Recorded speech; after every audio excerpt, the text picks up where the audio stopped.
Hello, नमस्कार. कितीतरी दिवसांनी आज मी 6 महिन्यातून ब्लाऊज शिवायला बसलेले आहे.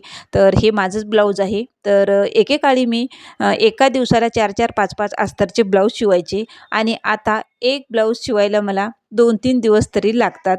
तर नंतर मग मी दुपारी 4 वाजता मुलीला हेअर कट करायचं म्हणून पार्लरमध्ये आले होते आणि नंतर तिचं पार्लरमध्ये हेअर कट हे केला आणि नंतर मग घरी आले. घरी आल्याच्यानंतर मी तुम्हाला माझ्या घरासमोरचे झाडं दाखवते. इतके छान झालेले आहेत. असं वाटते की शोचेच झाडं आहेत.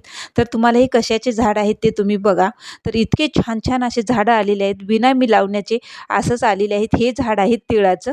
तर एकदम असे भरपूर बोंडे आलेले आहेत. बुडापासून तर शेंड्यापर्यंत असे बोंडे आलेले आहेत. भरपूर तिळं आलेले आहेत आणि खास करून या पायरीला एक आणि या पायरीला एक असे 2 झाडं आलेले आहेत. माझ्या उंचीनुसार हे माझ्या उंची एवढे झाडं झालेले आहेत. तर तुम्हाला मी दाखवलेलं आहे माझी उंची आणि तिळाचं झाड एवढं झालेले आहेत. खूप छान असे तिळाचे झाडं वाटतात. हे असं वाटतं की शोचेच झाडं आहेत, पण हे शोचे झाडं नसून तिळाचे झाड आहेत. तर खूप छान असे तिळं आलेले आहेत. बघू शकताय भरपूर असे आणि हे हे तिळाचे झाडं मला तुम्हाला पण दाखवावंसं वाटलं म्हणून दाखवले. चला तर मग व्हिडिओ एंड करते.